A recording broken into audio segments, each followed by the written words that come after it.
Okay, ಹೋದ ವಿಡಿಯೋದಲ್ಲಿ ಬಂದು ನಾವು ಒಂದು ವಿ ಪಿ ಸಿನ ಕ್ರಿಯೇಟ್ ಮಾಡ್ದೋ. ಅದ್ರ ನೆಟ್ವರ್ಕ್ ಬಂದು 1.0/26 ಅಂತ ಸೆಲೆಕ್ಟ್ ಮಾಡಿಕೊಂಡು, ಅಂತಂದರೆ 172.192 ಅಂತ.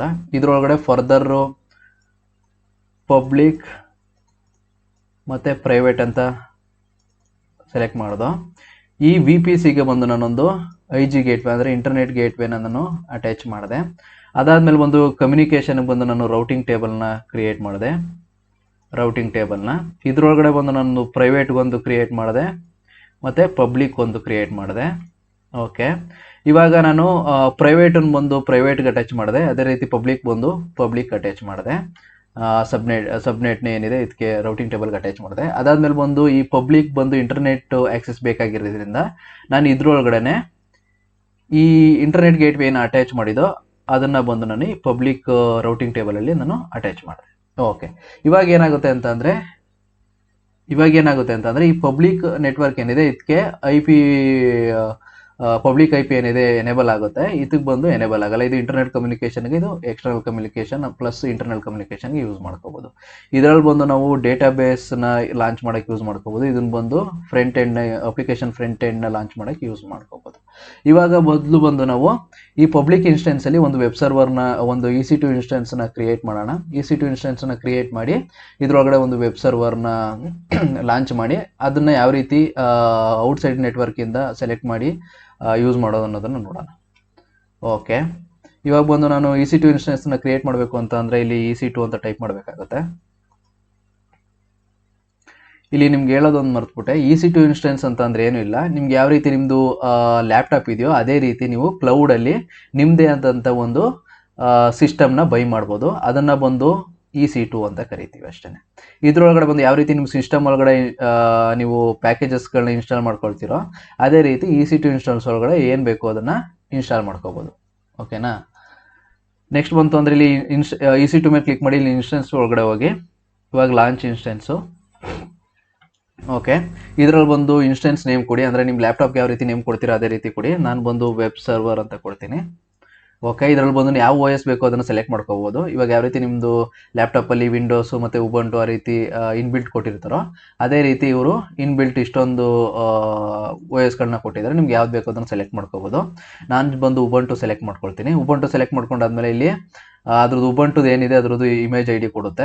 ID ಏನಿದೆ ಇದನ್ನು ನಿಮ್ಗೆ ಇಲ್ಲಿ ತೋರಿಸ್ತಾ ಇದ್ದಾರೆ ನೋಡಿ. ಇಲ್ಲಿ ಆರ್ಕಿಟೆಕ್ಚರ್ ಬೇಕಾದ್ರೆ ಸೆಲೆಕ್ಟ್ ಮಾಡ್ಕೋಬೋದು. ARM ಬೇಕಾದ್ರೆ 6 ಇಲ್ಲ 86 ಬೇಕಾದ್ರೆ 86. ಇದು ID ಏನು ಇದು ಮುಂದೆ ಹೇಳ್ತಾ ಹೋಗ್ತೀನಿ. ನೆಕ್ಸ್ಟ್ ಇನ್ಸ್ಟೆಂಟ್ ಟೈಪು, ಯಾವ ರೀತಿ ನೀವು ಲ್ಯಾಪ್ಟಾಪ್ನ ಪರ್ಚೇಸ್ ಮಾಡಬೇಕಾದ್ರೆ ನನಗೆ 1 GB ರ್ಯಾಮ್ ಬೇಕು ಅಥವಾ 6 GB ರ್ಯಾಮ್ ಬೇಕು, 2 ಕೋರ್ CPU ಬೇಕು ಅಂತ ಹೇಳ್ತೀರೋ ಅದೇ ರೀತಿ ನೀವು ಆನ್ಲೈನಲ್ಲಿ ಡೈರೆಕ್ಟಾಗಿ ಪರ್ಚೇಸ್ ಮಾಡ್ಬೋದು. ನಾನು ಬಂದು ಫ್ರೀ ಟೈರ್ ಏನಿದೆ ಅದನ್ನು ಯೂಸ್ ಮಾಡ್ಕೊಳ್ತಾ ಇದ್ದೀನಿ, ಯಾಕಂದರೆ ಈ ಫ್ರೀ ಟೈರ್ ಯೂಸ್ ಮಾಡೋದ್ರಿಂದ ನಮ್ಗೆ ಯಾವುದೇ ರೀತಿ ಚಾರ್ಜಸ್ ಅಪ್ಲೈ ಆಗಲ್ಲ. ಓಕೆ, ಕೀ ಪೇರ್ ಲಾಗಿನ್ ಅಂತ ಅಂದರೆ ಏನಿಲ್ಲ, ಜಸ್ಟ್ ನೀವು ಯಾವ ರೀತಿ ನಿಮ್ಮ ಲ್ಯಾಪ್ಟಾಪ್ನ ಯಾರು ಆ್ಯಕ್ಸೆಸ್ ಮಾಡಬಾರ್ದು ಅಂತ ನೀವು ಸೆಕ್ಯೂರಿಟಿ ಯೂಸರ್ ನೇಮ್ ಪಾಸ್ವರ್ಡ್ನ ಇಟ್ಕೊಳ್ತಿರೋ ಸೆಕ್ಯೂರಿಟಿಗೋಸ್ಕರ, ಅದೇ ರೀತಿ ಈ ಇನ್ಸ್ಟೆನ್ಸ್ಗೆ ಬಂದು ಈ ರೀತಿ ನಾವು ಕೀ ಪೇರ್ನ ಯೂಸ್ ಮಾಡ್ತೀವಿ ಅಷ್ಟೇ. ಜಸ್ಟು ಆಲ್ರೆಡಿ ಕೀ ಪೇರ್ನ ಕ್ರಿಯೇಟ್ ಮಾಡಿದ್ದೀನಿ. ಜಸ್ಟ್ ಕ್ರಿಯೇಟ್ ಮಾಡಬೇಕು ಅಂತಂದರೆ ಈ ಕ್ರಿಯೇಟ್ ನ್ಯೂ ಮೇಲೆ ಕ್ಲಿಕ್ ಮಾಡಿ ಜಸ್ಟ್ ಇಲ್ಲಿ ನಿಮ್ಮ ಕೀ ನೇಮ್ ಏನು ಬೇಕು, ಇವಾಗ ಇದು ವೆಬ್ ಸರ್ವರ್ ಆಗಿರೋದ್ರಿಂದ ವೆಬ್ ಸರ್ವರ್ ಅಂತ ನೇಮ್ ಟೈಪ್ ಮಾಡಿ, ನಿಮ್ಮ ಇಷ್ಟ ಏನು ಬೇಕಾದ್ರೆ ನೇಮ್ನ ಕೊಡ್ಬೋದು. ಟೈಪ್ ಮಾಡಿ ಜಸ್ಟ್ ಕ್ರಿಯೇಟ್ ಪೇರ್ ಅಂತ ಕೊಡಿ. ಇಲ್ಲಿ 2 ಆಪ್ಷನ್ ಇರುತ್ತೆ. ಒಂದು PEM, ನೀವು ಡೈರೆಕ್ಟಾಗಿ ಯೂಸ್ ಮಾಡೋದು OpenSSH ಅಥವಾ ಥರ್ಡ್ ಪಾರ್ಟಿ ಟೂಲ್ ಮುಖಾಂತರ. PPK ಬಂದು ಪುಟ್ಟಿಗೆ ಯೂಸ್ ಆಗುತ್ತೆ. ಪುಟ್ಟಿಲಿ ಬೇಕಾದರೆ ನೀವು ಈ PPK ಫೈಲ್ನ ಅಪ್ಲೋಡ್ ಮಾಡಿ ಆ್ಯಕ್ಸೆಸ್ ಮಾಡ್ಬೋದು. ಓಕೆ, ಇದನ್ನೇನು ಬೇಕಾಗಿಲ್ಲ, ನಾನು ಆಲ್ರೆಡಿ ಕ್ರಿಯೇಟ್ ಮಾಡಿದ್ದೀನಿ. ನೀವು ಅಲ್ಲಿ ವೆಬ್ ಸರ್ವರ್ ಅಂತ ಕ್ರಿಯೇಟ್ ಮಾಡಿದ್ರೆ ಇಲ್ಲಿ ಅಪಿಯರ್ ಆಗುತ್ತೆ ನಿಮಗೆ. ನಾನು ಆಲ್ರೆಡಿ SD ಅಂತ ಕ್ರಿಯೇಟ್ ಮಾಡಿರೋದ್ರಿಂದ ಇದನ್ನು ಸೆಲೆಕ್ಟ್ ಮಾಡ್ಕೊಳ್ತೀನಿ. ಇಲ್ಲಿ ನೆಟ್ವರ್ಕ್ ಸೆಟ್ಟಿಂಗ್ ಬಂದು ಇಲ್ಲಿ ಸೆಲೆಕ್ಟ್ ಮಾಡ್ಕೋಬೇಕಾಗುತ್ತೆ. ಇವಾಗ ನಾನು ಯಾವ ರೀತಿ ಒಂದು VPC ಕ್ರಿಯೇಟ್ ಮಾಡಿ ಅದರೊಳಗಡೆ ಸಬ್ನೆಟ್ನ ಡಿವೈಡ್ ಮಾಡಿದೆ ಅಲ್ಲ, ಅದೇ ರೀತಿ ನಾನು ಇಲ್ಲಿ ಬಂದು ಈ ಪಬ್ಲಿಕ್ ಸಬ್ನೆಟಲ್ಲಿ ಹೋಸ್ಟ್ ಮಾಡ್ತಾ ಇರೋದ್ರಿಂದ ನಾನು VPC ಸೆಲೆಕ್ಟ್ ಮಾಡ್ಕೊಳ್ತೀನಿ. ಅದರೊಳಗಡೆ 2 ಸಬ್ ನೆಟ್ವರ್ಕ್ ಇದೆ, ಅದರಲ್ಲಿ ಬಂದು ನಾನು ಪಬ್ಲಿಕ್ ಸಬ್ನೆಟ್ನ ಸೆಲೆಕ್ಟ್ ಮಾಡ್ಕೊಳ್ತೀನಿ. ಓಕೆ, ಇಲ್ಲಿ ಎಡಿಟ್ ಮೇಲೆ ಕ್ಲಿಕ್ ಮಾಡಿ VPC ಬಂದು ನಾನು ಮೈ ಫಸ್ಟ್ VPC ಅಂತ ಸೆಲೆಕ್ಟ್ ಮಾಡ್ಕೊಳ್ತೀನಿ. ಇದರೊಳಗಡೆ ಬಂದು ನಾನು ಪಬ್ಲಿಕ್ ಏನಿದೆ ಇದನ್ನು ಸೆಲೆಕ್ಟ್ ಮಾಡ್ಕೊಳ್ತೀನಿ. ಓಕೆ, ಇಲ್ಲಿ ಬಂದು ಪಬ್ಲಿಕ್ IP ಎನೇಬಲ್ ಅಂತ ಕೊಡ್ತೀನಿ. ಅದಾದ್ಮೇಲೆ ಬಂದು ಸೆಕ್ಯೂರಿಟಿ ಗ್ರೂಪು. ಇವಾಗ ಫಾರ್ ಎಕ್ಸಾಂಪಲ್ಲು ನಿಮ್ಮ ಯಾವುದೋ ಒಂದು ಅಪ್ಲಿಕೇಶನ್ ಲಾಂಚ್ ಆಗಿರುತ್ತೆ, ಅಪ್ಲಿಕೇಶನ್ ಬಂದು ನಿಮಗೆ 80 ಪೋರ್ಟ್ ಅಷ್ಟೇ ಎನೇಬಲ್ ಮಾಡಬೇಕಾಗಿರುತ್ತೆ. ಓಕೆನಾ? ಆ ಥರ ಸಿಚುವೇಷನಲ್ಲಿ ನೀವು 80 ಪೋರ್ಟನ್ನು ಬೇಕಾದ್ರೆ ಎನೇಬಲ್ ಮಾಡ್ಬೋದು, ಇಲ್ಲ ಆಲ್ ಪೋರ್ಟ್ನು ಎನೇಬಲ್ ಮಾಡ್ಬೋದು. But security point of view ಅಲ್ಲಿ ಎಷ್ಟು ಪೋರ್ಟ್ನ ಅದಕ್ಕೆ ಬೇಕಾಗಿರುತ್ತೆ ಆ ಪೋರ್ಟ್ ಮಾತ್ರ ಎನೇಬಲ್ ಮಾಡಿ ಇಕ್ಕೋದು ಒಳ್ಳೇದು. ಇನ್ ಕೇಸ್ ಏನಾದ್ರು SSH ಮಾಡೋಕ್ಕೆ 22 ಪೋರ್ಟ್ ಎನೇಬಲ್ ಮಾಡಿ ಇಕ್ಕೋದು ಒಳ್ಳೇದು. ಅದೇ ರೀತಿ ಇನ್ ಕೇಸ್ ಏನಾದರೂ ಅಪ್ಲಿಕೇಶನ್ ಏನಾದರೂ 80 ಪೋರ್ಟಲ್ಲಿ ಏನಾದರೂ ಲಾಂಚ್ ಆಗಿತ್ತು ಅಂತಂದರೆ, ಅಥವಾ 8080ದಲ್ಲಿ ಲಾಂಚ್ ಆಗಿತ್ತು ಅಂತಂದರೆ ಅದೊಂದು ಮಾತ್ರ ಪೋರ್ಟ್ನ ಎನೇಬಲ್ ಮಾಡಿ ಇಕ್ಕೋದು ಒಳ್ಳೇದು. ಓಕೆ, ಇನ್ ಕೇಸ್ ಏನಾದರೂ ಹೊಸದಾಗಿ ಕ್ರಿಯೇಟ್ ಮಾಡಬೇಕು ಅಂದರೆ ಕ್ರಿಯೇಟ್ ಮೇಲೆ ಕ್ಲಿಕ್ ಮಾಡಿ. ಇನ್ ಕೇಸ್ ಏನಾದರೂ ಆಲ್ರೆಡಿ ಕ್ರಿಯೇಟ್ ಮಾಡಿತ್ತು ಅಂತಂದರೆ ಸೆಲೆಕ್ಟ್ ಎಕ್ಸಿಸ್ಟ್ ಮೇಲೆ ಕ್ಲಿಕ್ ಮಾಡಿ ಸೆಕ್ಯೂರಿಟಿ ಗ್ರೂಪ್ ಏನಿದೆ ಅದನ್ನು ಸೆಲೆಕ್ಟ್ ಮಾಡ್ಕೊಳ್ಳಿ ಅಷ್ಟೇ. ಈ ಸೆಕ್ಯೂರಿಟಿ ಗ್ರೂಪ್ ಬಗ್ಗೆ ಒಂದು ವಿಡಿಯೋನ ನಾನು ಮುಂದೆ ಮಾಡ್ತೀನಿ. ಓಕೆ, ನೆಕ್ಸ್ಟ್ ಇಲ್ಲಿ ಕ್ರಿಯೇಟ್ ಸೆಕ್ಯೂರಿಟಿ ಗ್ರೂಪ್ ಮೇಲೆ ಕ್ಲಿಕ್ ಮಾಡಿ ನಾನು ಹೊಸ ಸೆಕ್ಯೂರಿಟಿ ಗ್ರೂಪ್ನ ಕ್ರಿಯೇಟ್ ಮಾಡ್ಬಿಡ್ತೀನಿ. ವೆಬ್ ಸರ್ವರ್ ಪ್ರಾಜೆಕ್ಟ್ SG ಅಂತ ಕೊಡ್ತೀನಿ. ಓಕೆ, ಇಲ್ಲಿ ಡಿಸ್ಕ್ರಿಪ್ಷನ್ ಏನು ಬೇಕಾದ್ರೂ ಕೊಡ್ಬೋದು. ಇಲ್ಲಿ ಬಂದು ಎನೇಬಲ್ ಮಾಡ್ತಾ ಇದ್ದೀನಿ ನಾನು. ಇಲ್ಲಿ SSH ಎನೇಬಲ್ ಮಾಡ್ತಾ ಇದ್ದೀನಿ. ಎನಿವೇರ್ ಎಲ್ಲಿ ಬೇಕಾದರೂ ಆಕ್ಸೆಸ್ ಮಾಡ್ಬೋದು ಅಂತ 000. ಓಕೆ, ಅದಾದ್ಮೇಲೆ ಬಂದು ನಾನು ಇನ್ನೊಂದು ರೂಲ್ಸ್ನ ಅಪ್ಲೈ ಮಾಡ್ತೀನಿ. ಇದು ಬಂದು HTTP ಎನೇಬಲ್ ಮಾಡ್ತೀನಿ. ಯಾಕಂದರೆ ವೆಬ್ ಸರ್ವರ್ನ ಆಕ್ಸೆಸ್ ಮಾಡೋದು ನಾವು 80 ಪೋರ್ಟಿಂದ ಆಕ್ಸೆಸ್ ಮಾಡ್ತೀವಿ. ಅದಕ್ಕೋಸ್ಕರ ನಾನು ಪೋರ್ಟ್ ರೇಂಜ್ ಬಂದು 80 ಕೊಡ್ತಾ ಇದ್ದೀನಿ. ಓಕೆ, ಇದು ಬಂದು ನಾನು ಕಸ್ಟಮ್ನ ಇಕ್ತೀನಿ. ಓಕೆ, ನೆಕ್ಸ್ಟ್ ಬಂತು ಅಂದರೆ ಇಲ್ಲಿ ಯಾವ ರೀತಿ ನಿಮ್ಮದು ಹಾರ್ಡ್ ಡಿಸ್ಕ್ನ ನೀವು ಲ್ಯಾಪ್ಟಾಪ್ಗೆ ಇನ್ಕ್ರೀಸ್ ಮಾಡ್ಕೊಳ್ತೀರೋ, 500 ಇರೋದು 1 TB ಮಾಡ್ಕೊಳ್ತೀರೋ, ಅದೇ ರೀತಿ ಇಲ್ಲಿ ನೀವು ವರ್ಚುವಲ್ ಆಗಿ ನೀವು ಎನೇಬಲ್ ಮಾಡ್ಕೋಬೋದು. ಇಲ್ಲಿ ಬಂದು ನಾನು 8 GB ಇಕ್ತೀನಿ, ಏನು ಪ್ರಾಬ್ಲಮ್ ಇರಲ್ಲ ನನಗೆ. ಓಕೆ, ನೆಕ್ಸ್ಟ್ ಆದಮೇಲೆ ನಾವು ಇನ್ಸ್ಟೆನ್ಸ್ನ ಲಾಂಚ್ ಮಾಡೋಣ. ಓಕೆ, ಇಲ್ಲಿ CIDR ಬ್ಲಾಕ್ ಕೊಡ್ತಾ ಇದೆ. ಇಲ್ಲಿ 00 ಕೊಡ್ತೀನಿ ಅಂತಂದರೆ ಔಟ್ಸೈಡಿಂದ ಬೇಕಾದರೆ ಆಕ್ಸೆಸ್ ಮಾಡ್ಬೋದು. Launch instance. ಓಕೆ, ಒಂದು ಇನ್ಸ್ಟೆನ್ಸ್ ಕ್ರಿಯೇಟ್ ಆಗಿದೆ. ಇಲ್ಲಿ ನೋಡ್ಬೋದು ಇದು ಪೆಂಡಿಂಗ್ ಸ್ಟೇಟಲ್ಲಿ ಇದೆ ಅಂತಂದರೆ ಕ್ರಿಯೇಟ್ ಆಗ್ತಾ ಇದೆ ಅಂತ ಅರ್ಥ. ಓಕೆ, ಇದನ್ನು ಸೆಲೆಕ್ಟ್ ಮಾಡ್ಕೊಳ್ತು ಅಂತಂದರೆ ಇಲ್ಲಿ ನೋಡ್ಬೋದು ನಿಮಗೆ ಪಬ್ಲಿಕ್ IP ಎನೇಬಲ್ ಆಗಿದೆ. ಇದ್ರ ಮುಖಾಂತರ ನೀವು ಎಲ್ಲೇ ಕೂತಿದ್ರು ಈ IP ಮುಖಾಂತರ ಆಕ್ಸೆಸ್ ಮಾಡ್ಬೋದು. ಬಟ್ ಈ ಪ್ರೈವೇಟ್ IP ಬಂದು ಇಂಟರ್ನಲ್ಲಿ ಅಂತಂದರೆ VPC ಒಳಗಡೆ ಅಷ್ಟೇ ನೀವು ಆಕ್ಸೆಸ್ ಮಾಡೋಕ್ಕಾಗೋದು. ಔಟ್ಸೈಡಲ್ಲಿ ನಿಮ್ಮ ಮೊಬೈಲಲ್ಲಿ ಅಥವಾ ಯಾವುದೇ ರೀತಿ ಬೇರೆ ಡಿವೈಸಲ್ಲಿ ಆಕ್ಸೆಸ್ ಮಾಡೋಕ್ಕಾಗಲ್ಲ. ಜಸ್ಟ್ VPC ಒಳಗಡೆ ಇತ್ತು ಅಂತಂದ್ರೆ ಅಷ್ಟೇ ಆಕ್ಸೆಸ್ ಮಾಡೋಕ್ಕಾಗೋದು. ಓಕೆ, ಇಲ್ಲಿ ಪಬ್ಲಿಕ್ ಸಬ್ನೆಟ್ ಎನೇಬಲ್ ಆಗಿದೆ. ಅದೇ ರೀತಿ ನಾನು ಇನ್ನೊಂದು EC2 ಇನ್ಸ್ಟೆನ್ಸ್ನ ಲಾಂಚ್ ಮಾಡ್ತೀನಿ. ಅದು ಬಂದು ನಾನು ಈ ಪ್ರೈವೇಟ್ ನೆಟ್ವರ್ಕಲ್ಲಿ ಇಕ್ತೀನಿ. ಓಕೆ, ಇದು ಬಂದು ವೆಬ್ ಸರ್ವರ್ _ಪ್ರೈವೇಟ್ ಅಂತ ಇಕ್ತೀನಿ. ಓಕೆ, ಸೇಮ್ ಆಪ್ಷನ್ನು ಉಬುಂಟುನ ಸೆಲೆಕ್ಟ್ ಮಾಡ್ಕೊಳ್ತೀನಿ. ಓಕೆ, ಸೇಮ್ ಕೀನು ಸೇಮೇ. ಇಲ್ಲಿ ಬಂದು ನಾನು ನೆಟ್ವರ್ಕ್ನ ಚೇಂಜ್ ಮಾಡ್ತೀನಿ. VPC ಒಳಗಡೆ ಬಂದು ಸಬ್ನೆಟ್ನ ಚೇಂಜ್ ಮಾಡ್ತೀನಿ. ಮೈ ಫಸ್ಟ್ VPC ಇದರೊಳಗಡೆ ಬಂದು ಪಬ್ಲಿಕ್ ಇರೋದನ್ನ ನಾನು ಪ್ರೈವೇಟ್ ಮಾಡ್ತೀನಿ. ಓಕೆ, ನೆಕ್ಸ್ಟ್ ಬಂದು ಇಲ್ಲಿ ನೀವು ಇಲ್ಲಿ ಎನೇಬಲ್ ಮಾಡಿದ್ರು ಇಲ್ಲಿ ಪಬ್ಲಿಕ್ IP ಎನೇಬಲ್ ಮಾಡಿದ್ರು ನಿಮ್ಗೆ ಅಲ್ಲಿ ಎನೇಬಲ್ ಆಗಲ್ಲ. ಇವಾಗ ನೋಡಿ ಇಲ್ಲಿ ಪಬ್ಲಿಕ್ IP ಎನೇಬಲ್ ಮಾಡಿಕ್ಕಿರ್ತೀನಿ. ಇಲ್ಲಿ ಜಸ್ಟು ಕ್ಲಿಕ್ ಮಾಡಿ. ಓಕೆ, ವೆಬ್ ಸರ್ವರ್ ಏನಿದೆ ಇದೇ ಸೆಕ್ಯೂರಿಟಿ ಗ್ರೂಪ್ನ ಯೂಸ್ ಮಾಡ್ತೀನಿ ನಾನು, ಪ್ರಾಬ್ಲಮ್ ಏನಿಲ್ಲ. ಓಕೆ, ಲಾಂಚ್ ಇನ್ಸ್ಟೆನ್ಸ್ ಅಂತ ಕೊಡೋಣ.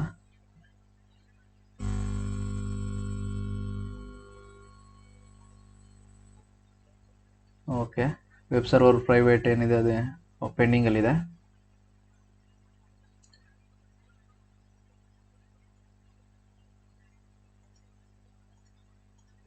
ಓಕೆ, ಇಲ್ಲಿ ನೋಡ್ಬೋದು ಇಲ್ಲಿ ಎನೇಬಲ್ ಮಾಡಿದ್ರು ಇಲ್ಲಿ ಪಬ್ಲಿಕ್ IP ಎನೇಬಲ್ ಆಗಿದೆ. ಬಟ್ ಈ ಪಬ್ಲಿಕ್ IP ನೀವು ಯಾವುದೇ ರೀತಿ ಯೂಸ್ ಮಾಡಿಕೊಂಡು ಅಪ್ಲಿಕೇಶನ್ ಆಕ್ಸೆಸ್ ಮಾಡೋಕ್ಕಾಗಲ್ಲ. ಯಾಕಂತಂದರೆ ನಾವು ರೌಟ್ ಪಾಲಿಸಿ ಬಂದು ಯಾವುದೇ ರೀತಿ EC2 ಇನ್ಸ್ಟೆನ್ಸ್ಗೆ ಇಂಟರ್ನೆಟ್ ಗೇಟ್ವೇನ ಆಕ್ಸೆಸ್ನ ನಾವು ಕೊಟ್ಟಿಲ್ಲ ಇದಕ್ಕೆ. ಅದರಿಂದ ನೀವು ಔಟ್ಸೈಡ್ ವರ್ಲ್ಡ್ ಮುಖಾಂತರ ಪಬ್ಲಿಕ್ IP ಇದ್ರೂ ನೀವು ಆಕ್ಸೆಸ್ ಮಾಡೋಕ್ಕಾಗಲ್ಲ. ಇದನ್ನು ಬಂದು ನಾವು ಯಾವುದೇ ರೀತಿ ಪಬ್ಲಿಕ್ IP ಎನೇಬಲ್ ಆಗಬಾರ್ದು ಅಂತ ನಾವು ಆಲ್ರೆಡಿ ಒಂದು ರೂಲ್ಸ್ನ ಅಪ್ಲೈ ಮಾಡ್ತೀವಿ VPC ಕಡೆ. ಅದನ್ನು ನಿಮ್ಗೆ ತೋರಿಸ್ತಾ ಹೋಗ್ತೀನಿ ಸಬ್ನೆಟ್ ಕಡೆ. ಓಕೆ, ಈ ರೀತಿ ಇಲ್ಲಿ ಪಬ್ಲಿಕ್ IP ಎನೇಬಲ್ ಆಗಲ್ಲ, ಡಿಸೇಬಲ್ ಆಗೋ ಥರ. Okay, no issue. Okay, refresh ಕೊಡ್ತೀನಿ.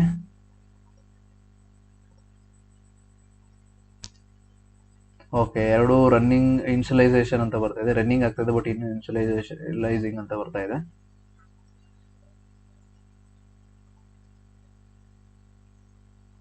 Okay, no issue.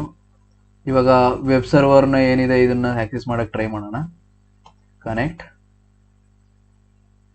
ಓಕೆ, ಇನ್ನು ಎನೇಬಲ್ ಆಗಿಲ್ಲ ಅನ್ಸುತ್ತೆ. ನೋಡೋಣ ಇವಾಗ ಇದೇನಾದರೂ ಎರರ್ ಬರುತ್ತೆ ಏನೋ ಅಂತ.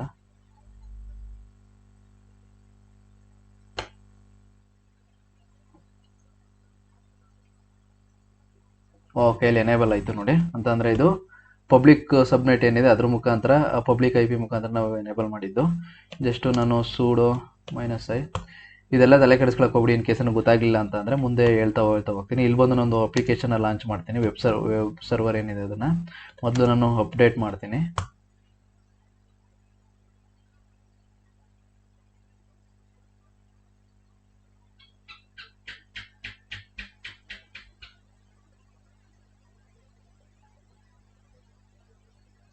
ಓಕೆ, ಅಪ್ಡೇಟ್ ಆಗಿದೆ. ನಾನು ಒಂದು ವೆಬ್ ಸರ್ವರ್ನ ಲಾಂಚ್ ಮಾಡ್ತೀನಿ. ಇದು ಬಂದು ನಾನು ಎಂಜಿನಿಕ್ಸ್ ಲಾಂಚ್ ಮಾಡ್ತೀನಿ. Apt install nginx -y. Okay, nginx install ಆಗ್ತಾ ಇದೆ.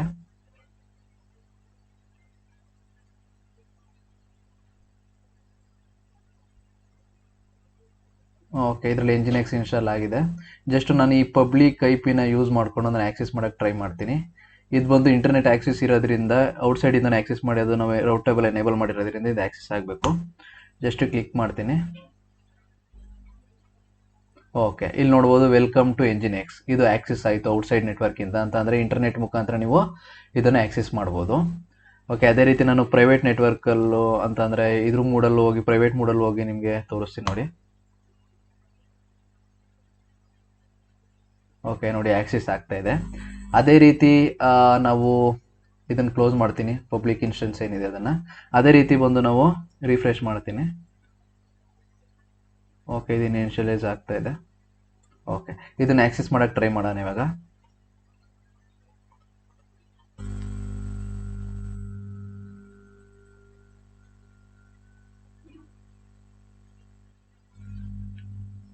ನೋಡಿ, ಇಲ್ಲಿ ಆಕ್ಸೆಸ್ ಮಾಡೋಕ್ಕೆ ಟ್ರೈ ಮಾಡ್ತಾ ಇತ್ತು ಅಂತ ಅಂದ್ರೂ fail to connect server instance ಅಂತ ಬರ್ತದೆ. ಏನಕ್ಕೆ ಅಂತಂದರೆ ಇಲ್ಲಿ ಪಬ್ಲಿಕ್ IP ಎನೇಬಲ್ ಮಾಡಿದ್ರು ನಮ್ಗೆ ಯಾವುದೇ ರೀತಿ ರೌಟು ಇದು ಮಾಡೋಕ್ಕೆ ಬಿಡ್ತಾ ಇಲ್ಲ ಅದು ಅಂತ. ಅಂದರೆ ಇಲ್ಲಿ ನೋಡ್ಬೋದು ಇದು ಔಟ್ಸೈಡ್ ನೆಟ್ವರ್ಕ್ ಅಂತ ತಿಳ್ಕೊಳ್ಳಿ. ಅಂತ ಅಂದರೆ ಯಾವುದೋ ನಿಮ್ಮದು ಮನೇಲಿ ಕೂತಿರೋ ಒಂದು ಲ್ಯಾಪ್ಟಾಪ್ ಅಂತ ತಿಳ್ಕೊಳ್ಳಿ. ಓಕೆನಾ, ಪಬ್ಲಿಕ್ ಈಸಿಯಾಗಿ ಎನೇಬಲ್ ಮಾಡ್ಬಿಡ್ತೀನಿ ನಿಮಗೆ. ಅದೇ ಇದೆಲ್ಲ ಪಬ್ಲಿಕ್ ಈಸಿಯಾಗಿ ಎನೇಬಲ್ ಮಾಡ್ಬಿಡ್ತು. ನೀವು ಇಲ್ಲಿಂದ ಆಕ್ಸೆಸ್ ಮಾಡೋಕ್ಕೆ ಟ್ರೈ ಮಾಡಿದ್ರು IP ಮುಖಾಂತರ ಇದು ಇಲ್ಲಿಗೆ VPC ಒಳಗಡೆ ಬಂದು ಜಸ್ಟು ಇಲ್ಲಿ ಬಂದು ರೌಟಿಂಗ್ ಟೇಬಲಲ್ಲಿ ಚೆಕ್ ಮಾಡುತ್ತೆ. ಇದು ಇಂಟರ್ನೆಟ್ ಏನಾದರೂ ಆಕ್ಸೆಸ್ ಕೊಟ್ಟಿದ್ದಾರಾ ಏನು ಅಂತ.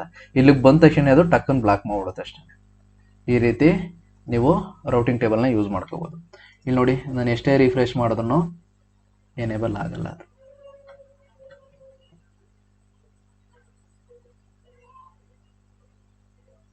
ನೋಡಿ, ಈ ರೀತಿ ಎರರ್ ಬರ್ತಾ ಇದೆ. ಯಾವುದೇ ರೀತಿ ಎನೇಬಲ್ ಆಗಲ್ಲ. ಪಬ್ಲಿಕ್ IP ಎನೇಬಲ್ ಇದ್ರೂ ನಾವು ರೌಟಿಂಗ್ ಟೇಬಲ್ ಯಾವುದೇ ರೀತಿ ರೂಟ್ನ ನಾವು ಎನೇಬಲ್ ಮಾಡಿಲ್ಲ. ಈ ಇನ್ಸ್ಟೆನ್ಸ್ಗೆ ಹೋಗಿ ಇದು ಮಾಡು ಅಥವಾ ಈ ಇಂಟರ್ನೆಟ್ಗೆ ಹೋಗು ಅಂತ ನಾವು ಎನೇಬಲ್ ಮಾಡಿಲ್ಲ. ಜಸ್ಟ್ ಬಂತು ಅಂತಂದರೆ ಇದನ್ನ ಯಾವ ರೀತಿ ಆಕ್ಸೆಸ್ ಮಾಡೋದು ಅಂತ ಅಂದರೆ ಈ ಪ್ರೈವೇಟ್ ನೆಟ್ವರ್ಕ್ನ ಜಸ್ಟು ಈ ಇನ್ಸ್ಟೆನ್ಸ್ ಏನಿದೆ ಈ ಇನ್ಸ್ಟೆನ್ಸ್ ಪಿಂಗ್ ಆಗುತ್ತಾ ನೋಡೋಣ ಮೊದಲು. ಈ ಇನ್ಸ್ಟೆನ್ಸ್ IP-ಗೆ ಪಿಂಗ್ ಆಗುತ್ತಾ ಮೊದಲು ಚೆಕ್ ಮಾಡೋಣ. Okay, connect.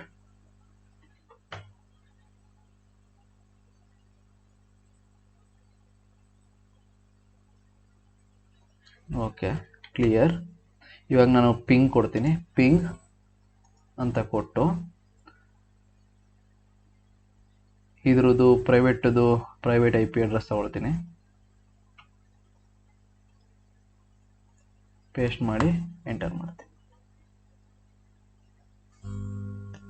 Okay, ping enable ಆಗಿಲ್ಲ. ಏನಕ್ಕೆ ಅಂತಂದರೆ ನಾವು ಜಸ್ಟ್ ಪೋರ್ಟ್ ಎನೇಬಲ್ ಮಾಡಿರೋದು ಜಸ್ಟು AT ಮತ್ತು SSH ಮಾತ್ರ. ಇಲ್ಲಿ ನೀವು ಇದ್ರೆ ಎನೇಬಲ್ ಮಾಡಬೇಕಾಗತ್ತೆ ICMP ಪೋರ್ಟು. ಪಿಂಗ್ ಮಾಡೋಕ್ಕೆ ನಾವು ICMP ಪೋರ್ಟ್ನ ಎನೇಬಲ್ ಮಾಡಬೇಕಾಗತ್ತೆ. ಎಷ್ಟು ಯಾವುದು ಇದೆ web server project SG. Okay, ಇಲ್ಲಿ ನೋಡ್ಬೋದು ಎರಡೇ ಪೋರ್ಟ್ ಎನೇಬಲ್ ಮಾಡಿರೋದು SSH ಮತ್ತು HTTP. ಇಲ್ಲಿ ಬಂದು ನಾನು ICMP ಯೂಸ್ ಮಾಡ್ತೀನಿ. All ICMP IPv4 00 save. Okay, enable ಆಗಿದೆ. ಇವಾಗ ನೋಡಿ ಇಲ್ಲಿ ಪಿಂಗ್ ಆಗ್ತಾ ಇದೆ ಅಂತ ಅಂದರೆ ಇದೇನಾಗ್ತಾ ಇದೆ ಅಂತ ಅಂದರೆ ಇಂಟರ್ನಲ್ ಕಮ್ಯುನಿಕೇಷನ್ ವರ್ಕ್ ಆಗ್ತಾ ಇದೆ ಅಷ್ಟೇ. ಅಂತ ಅಂದರೆ ಜಸ್ಟ್ ಈ ರೀತಿ ಒಂದು VPC ಇರುತ್ತೆ. ಇದರಲ್ಲಿ 2 ಸಬ್ನೆಟ್ ಕ್ರಿಯೇಟ್ ಮಾಡಿದ್ದೀವಿ. ಪ್ರೈವೇಟು, ಇದರೊಳಗಡೆ ಬಂದು ಒಂದು EC2 ಇನ್ಸ್ಟೆನ್ಸ್ ಇದೆ. ಇದು ಬಂದು ಪಬ್ಲಿಕ್ಕು. ಓಕೆನಾ, ಇಲ್ಲಿ ಇಂಟರ್ನಲ್ ಕಮ್ಯುನಿಕೇಶನ್ ಆಗ್ತಾಯಿದೆ. ಇಲ್ಲಿಂದ ಇಲ್ಲಿ ಕಮ್ಯುನಿಕೇಟ್ ಆಗ್ತಾ ಇದೆ ಅಷ್ಟೇ. ಬಟ್ ಇಲ್ಲಿಂದ ಕಮ್ಯುನಿಕೇಟ್ ಆಗ್ತಾಯಿಲ್ಲ, ಔಟ್ಸೈಡಿಂದ ಕಮ್ಯುನಿಕೇಟ್ ಆಗ್ತಾ ಇಲ್ಲ. ಏನಕ್ಕೆ ಅಂತ ಅಂದರೆ ಇದು ನಿಮ್ಮ ಲ್ಯಾಪ್ಟಾಪ್. ಏನಕ್ಕೆ ಅಂತ ಅಂದರೆ ಇಲ್ಲಿ ಯಾವುದೇ ರೀತಿ ಪಬ್ಲಿಕ್ ಆಕ್ಸೆಸ್ ಇಲ್ಲ. ಔಟ್ಸೈಡಿಂದ ಯಾರಾದರೂ ಆಕ್ಸೆಸ್ ಮಾಡೋಕ್ಕೆ ಟ್ರೈ ಮಾಡಿದ್ರೆ ಅದಕ್ಕೆ ಯಾವುದೇ ರೀತಿ ರೂಟ್ ಇಲ್ಲ. ಬಟ್ ಇಲ್ಲಿಗೆ ರೂಟ್ ಇದೆ. ಯಾವ ರೀತಿ ರೂಟ್ ಇದೆ ಅಂತ ಅಂದರೆ ಜಸ್ಟು ಆ ಇಂಟರ್ನೆಟ್ ಗೇಟ್ವೇ ಎನೇಬಲ್ ಆಗಿದೆ, ಅದು ಬಂದು ನಿಮಗೆ ಔಟ್ಸೈಡಿಂದ ಬಂದು ನೀವು ಆ ಪಬ್ಲಿಕ್ ಇನ್ಸ್ಟೆನ್ಸ್ ಏನಿದೆ ಅದು ಕನೆಕ್ಟ್ ಮಾಡ್ಬೋದು. ಈ IG ಗೇಟ್ವೇ ಅದನ್ನು ಎನೇಬಲ್ ಮಾಡುತ್ತೆ. ಓಕೆ, ನೆಕ್ಸ್ಟ್ ಬಂತು ಅಂತ ಅಂದರೆ ಇವಾಗ ಯಾವ ರೀತಿ ನಾವು ಇದನ್ನು ಆಕ್ಸೆಸ್ ಮಾಡ್ಬೋದು ಅಂತ ಅಂದರೆ ಜಸ್ಟು ಯಾವ ರೀತಿ ಇಲ್ಲಿ ಏನಿದೆ ಇದನ್ನು ಸೆಲೆಕ್ಟ್ ಮಾಡ್ಕೊಳ್ಳಿ.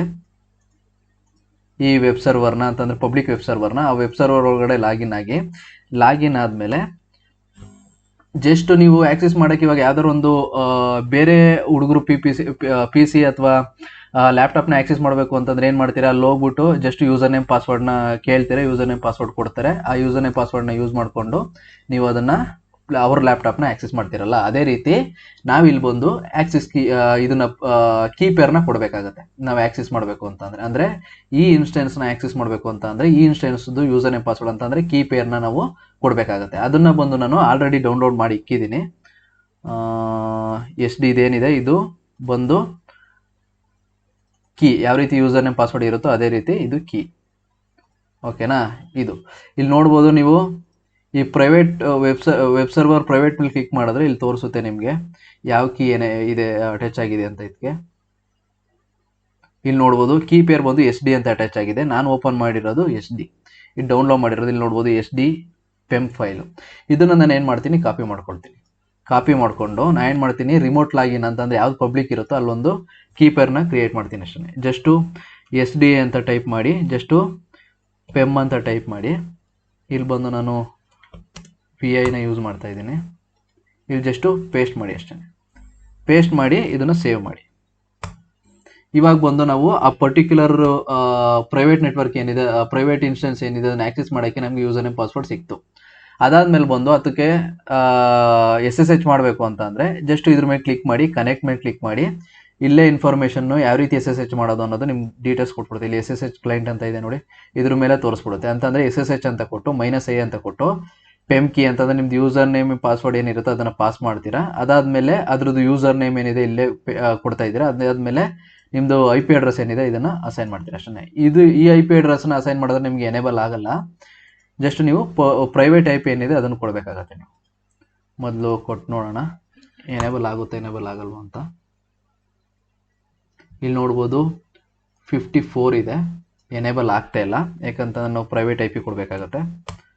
ಓಕೆ, ಇದು ನಾನು ನೋಡ್ತಾ ಇರಿ 172.0.54 ಇದೆ. ಇದು ಇನ್ ಕೇಸ್ ಏನಾದ್ರು ಲಾಗಿನ್ ಆಯಿತು ಅಂದರೆ ಚೇಂಜ್ ಆಗುತ್ತೆ. ನಾವಿಲ್ಲಿ ಬಂದು ಪಬ್ಲಿಕ್ IP ಕೊಟ್ಟರು ತಗೊಳ್ಳಲ್ಲ, ಯಾಕಂತಂದರೆ ಪಬ್ಲಿಕ್ IP ಆಕ್ಸೆಸ್ ಇಲ್ಲ. ಜಸ್ಟು ನಾನು ಬಂದು ಪ್ರೈವೇಟ್ IP-ನ ಕಾಪಿ ಮಾಡ್ಕೊಳ್ತೀನಿ. ಇಲ್ಲಿ ನೋಡ್ಬೋದು ಇದು ಪ್ರೈವೇಟ್ IP. ಇಲ್ಲಿ ನೋಡ್ಬೋದು ವೆಬ್ ಸರ್ವರ್ ಪ್ರೈವೇಟ್ ಇನ್ಸ್ಟೆನ್ಸ್ ಏನಿದೆ ಅದರದ್ದು ಪ್ರೈವೇಟ್ IP 07, ಅದನ್ನು ಕಾಪಿ ಮಾಡ್ಕೊಳ್ತಾ ಇದ್ದೀನಿ. ಇಲ್ಲಿ ಕೊಡ್ತಾ ಇದ್ದೀನಿ ಅಷ್ಟೇ, ಕೊಡ್ತಾ ಇದ್ದೀನಿ. ಇಲ್ಲಿ ನೋಡಿ SSH ಮಾಡ್ತಾ ಇದ್ದೀನಿ -i. ಅದಾದಮೇಲೆ ನಾನು PEM ಫೈಲ್ನ ಕೊಡ್ತಾ ಇದ್ದೀನಿ. ಇದರೊಳಗಡೆ ಬಂದು ಕೀಸ್ದು ಏನು ಡೀಟೇಲ್ಸ್ ಇರುತ್ತೋ ಅದಿರುತ್ತೆ. ಅದಾದಮೇಲೆ ಯೂಸರ್ ನೇಮ್ ಕೊಡ್ತಾ ಇದ್ದೀನಿ, Ubuntu user name. Almost Ubuntu ಮಿಷಿನ್ಗಳಿಗೆಲ್ಲ ಉಬಂಟುನ ಯೂಸರ್ ನೇಮ್ ಇರುತ್ತೆ. ಆದಮೇಲೆ ಆ IP ಅಡ್ರೆಸ್ನ ಪಾಸ್ ಮಾಡ್ತಾ ಇದ್ದೀನಿ. ಎಂಟರ್ ಮಾಡಿದ ತಕ್ಷಣ ಇಲ್ಲಿ 54 ಇರೋದು 7ಗೆ ಚೇಂಜ್ ಆಗುತ್ತೆ ನೋಡಿ. ಎಸ್ ಅಂತ ಕೊಡಿ. ಓಕೆ, 7 ಚೇಂಜ್ ಆಗಿಲ್ಲ, ಪರ್ಮಿಷನ್ ಡಿನೈಡ್ ಅಂತ ಬರ್ತಾ ಇದೆ. ಅಂತ ಅಂದರೆ ನಾವು ಈ PEM ಕೀ ಇದು ಬಂದು ಪರ್ಮಿಷನ್ನ ಚೇಂಜ್ ಮಾಡಬೇಕು. ನಾವು ಅದನ್ನು ಮುಂದೆ ಹೇಳ್ತೀನಿ ನಾನು ಪರ್ಮಿಷನ್ ಯಾವ ರೀತಿ ಚೇಂಜ್ ಮಾಡೋದು, ಏನಕ್ಕೆ ಯೂಸ್ ಆಗುತ್ತೆ ಅಂತ. ಇಲ್ಲಿ ಚೇಂಜ್ ಮೂಡ್ CH ಮೂಡ್ ಅಂತ ಕೊಟ್ಟು 600 ಕೊಡೋಣ. ಇದಕ್ಕಿಂತ ಮೊದಲೇ ತೋರಿಸ್ಬಿಡ್ತೀನಿ ಈ ಕೀಗೆ ಏನೇನು ಪರ್ಮಿಷನ್ ಇದೆ ಅಂತ ನೋಡೋಣ. ಇಲ್ಲಿ ನೋಡ್ಬೋದು SD.PEM ಅಂತ ಏನಿದೆ ಅದಕ್ಕೆ ಪರ್ಮಿಷನ್ ಬಂದು ರೀಡ್ ರೈಟು ಎಲ್ಲ ಆಕ್ಸೆಸ್ ಇದೆ. ಓಕೆನಾ? ಅದಕ್ಕೋಸ್ಕರ ನಾವೇನು ಮಾಡ್ತಾ ಇದ್ವಿ, ಜಸ್ಟು ಎಕ್ಸಿಕ್ಯೂಟಬಲ್ ಆಕ್ಸೆಸ್ಸು ಎಲ್ಲಿದೆ ಅದು, CH ಮೂಡ್ SD 600 SD.PEM ಇದನ್ನು ಕ್ಲಿಕ್ ಮಾಡಿದ್ಮೇಲೆ ಪರ್ಮಿಷನ್ ಏನೇನು ಅಸೈನ್ ಆಗಿದೆ ನೋಡೋಣ. ಇಲ್ಲಿ ನೋಡ್ಬೋದು ಪರ್ಮಿಷನ್ ಬಂದು ಬರೀ ರೀಡ್ ರೈಟ್ ಮಾತ್ರ ಅಸೈನ್ ಆಗಿದೆ. ಅಂತಂದರೆ ಮೇನ್ ಯೂಸರ್ ಏನಿರ್ತಾರೆ ಅವ್ರಿಗೆ ರೀಡ್ ರೈಟು ಪರ್ಮಿಷನ್ ಅಸೈನ್ ಆಗಿದೆ. ಇವಾಗ ಆಕ್ಸೆಸ್ ಮಾಡೋಕ್ಕೆ ಟ್ರೈ ಮಾಡೋಣ. ಇಲ್ಲಿ ನೋಡ್ಬೋದು 54 ಇದೆ. ಇವಾಗ ನಾವು ಆಕ್ಸೆಸ್ ಮಾಡೋಕ್ಕೆ ಟ್ರೈ ಮಾಡಿದ್ರೆ ನಿಮಗೆ ಇಲ್ಲಿ ನೋಡ್ಬೋದು 54 ಅಂತ ಅಂದರೆ ಈ ಪಬ್ಲಿಕ್ ಸರ್ವರ್ ಏನಿದೆ ಅಲ್ಲಿಂದ ಬಂದು ಆ ಪ್ರೈವೇಟ್ ಸರ್ವರ್ಗೆ ಜಂಪ್ ಆಯಿತು. ಇಲ್ಲಿ ಬಂದು ನೀವು ಇನ್ಸ್ಟಾಲ್ ಮಾಡಿ ಅಷ್ಟೇ, ಆ್ಯಪ್ ಅಪ್ಡೇಟ್ ಅಂತ ಕೊಟ್ಟು ಓಕೆ. ಇಲ್ಲಿ ನೋಡ್ಬೋದು ಯಾವುದೇ ರೀತಿ ಆ್ಯಪ್ ಅಪ್ಡೇಟ್ ಕೊಟ್ಟರು ನಿಮಗೆ ಇಲ್ಲಿ ಇಂಟರ್ನೆಟ್ ಆಕ್ಸೆಸ್ ಮಾಡೋಕ್ಕಾಗ್ತಾ ಇಲ್ಲ. ಏನಕ್ಕೆ ಅಂತ ಅಂದರೆ ನಿಮ್ಗೆ ಯಾವುದೇ ರೀತಿ ಪಬ್ಲಿಕ್ದು IP ಅಡ್ರೆಸ್ ಇಲ್ಲಿ ಎನೇಬಲ್ ಆಗಿಲ್ಲ, ಮತ್ತು ಯಾವುದೇ ರೀತಿ ಇಂಟರ್ನೆಟ್ಗೆ ಕನೆಕ್ಟಿವಿಟಿ ಇಲ್ಲ. ಅದಕ್ಕೋಸ್ಕರ ನೀವು ಯಾವುದೇ ರೀತಿ ವೆಬ್ ಸರ್ವರ್ನ ಇನ್ಸ್ಟಾಲ್ ಮಾಡೋಕ್ಕಾಗಲ್ಲ, ಏನು ಇನ್ಸ್ಟಾಲ್ ಮಾಡಬೇಕಾಗಲ್ಲ. ನೀವು ಇನ್ ಕೇಸ್ ಏನಾದರೂ ಇಂಟರ್ನೆಟ್ ಆಕ್ಸೆಸ್ನ ಯೂಸ್ ಮಾಡಬೇಕು ಅಂತ ಅಂದರೆ ನೀವು ನ್ಯಾಟ್ ಗೇಟ್ವೇ ಮುಖಾಂತರ ಆಕ್ಸೆಸ್ ಮಾಡ್ಬೋದು ಅಷ್ಟೇ. ನ್ಯಾಟ್ ಗೇಟ್ವೇ ಯಾವ ರೀತಿ ವರ್ಕ್ ಆಗುತ್ತೆ ಅಂತಂದ್ರೆ ಒಂಥರ ಪ್ರಾಕ್ಸಿ ಸರ ವರ್ಕ್ ಆಗುತ್ತೆ ಅಷ್ಟೇ. ಈ ಪಬ್ಲಿಕ್ ಸಬ್ನೆಟ್ ಏನಿದೆ ಇಲ್ಲಿಗೆ ಬಂದು ನಾವು ಒಂದು ನ್ಯಾಟ್ ಗೇಟ್ವೇನ ಅಸೈನ್ ಮಾಡ್ತೀವಿ. ಅದೇನು ಮಾಡುತ್ತೆ ಅಂತ ಅಂದರೆ ಪ್ರೈವೇಟ್ ನೆಟ್ವರ್ಕ್ ಏನು ಮಾಡುತ್ತೆ ಅಂತಂದರೆ ಈ ನ್ಯಾಟ್ ಗೇಟ್ಗೆ ಹೋಗಿ ಇಲ್ಲಿಂದ ಇಂಟರ್ನೆಟ್ನ ಆಕ್ಸೆಸ್ ಮಾಡುತ್ತೆ. ಇದೇನಕ್ಕೆ ಡೈರೆಕ್ಟಾಗಿ ಇದಕ್ಕೆ ಪಬ್ಲಿಕ್ IP ಅಡ್ರೆಸ್ ಕೊಡ್ಬೋದಲ್ಲ ಅಂತಂದರೆ ಪ್ರೈವೇಟ್ ನೆಟ್ವರ್ಕ್ಗೆ ಇವಾಗ ಯಾವ್ದಾದ್ರು ಒಂದು ಡೇಟಾಬೇಸ್ನ ಹೋಸ್ಟ್ ಮಾಡಿತ್ತು ಅಂತಂದರೆ ಸೆಕ್ಯೂರಿಟಿ ಪರ್ಪಸ್ಗೋಸ್ಕರ ಈ ಡೇಟಾಬೇಸ್ನ ನಾವು ಬಂದು ಪ್ರೈವೇಟ್ ನೆಟ್ವರ್ಕಲ್ಲಿ ಇಕ್ಕಿರ್ತೀವಿ. ಇನ್ ಕೇಸ್ ಏನಾದರೂ ಅಪ್ಡೇಟ್ ಮಾಡೋದಾಗಲಿ, ಏನಾದರೂ ಒಂದು ಅಪ್ಡೇಷನ್ನು ಅಥವಾ ಏನಾದರೂ ಒಂದು ಸಮ್ ಫ್ಯೂಚರ್ನ ಆ್ಯಡ್ ಮಾಡಬೇಕು ಅಂತಂದರೆ ಇಂಟರ್ನೆಟ್ ಏನಾದರೂ ರಿಕ್ವೈರ್ಡ್ ಇತ್ತು ಅಂತಂದರೆ ನಾವೇನು ಮಾಡ್ತೀವಿ, ಪಬ್ಲಿಕ್ IP ಥ್ರೂ ಹೋಗಲ್ಲ, ನಾವೇನು ಮಾಡ್ತೀವಿ ಡೈರೆಕ್ಟ್ ಪ್ರೈವೇಟ್ ಸಬ್ನೆಟ್ ಮುಖಾಂತರನೇ ಹೋಗಿ ಪಬ್ಲಿಕ್ ಸಬ್ನೆಟ್ ಮುಖಾಂತರ ಹೋಗಿ ನ್ಯಾಟ್ ಗೇಟ್ವೇ ಮುಖಾಂತರ ಹೋಗಿ ಇಂಟರ್ನೆಟ್ ಆಕ್ಸೆಸ್ ಮಾಡಿ ಪ್ರಾಕ್ಸಿ ಮುಖಾಂತರ ಅಂದರೆ ಡೈರೆಕ್ಟಾಗಿ ಆಕ್ಸೆಸ್ ಮಾಡಲ್ಲ, ಇಂಡೈರೆಕ್ಟಾಗಿ ಆಕ್ಸೆಸ್ ಮಾಡ್ತೀವಿ ಅಷ್ಟೇ.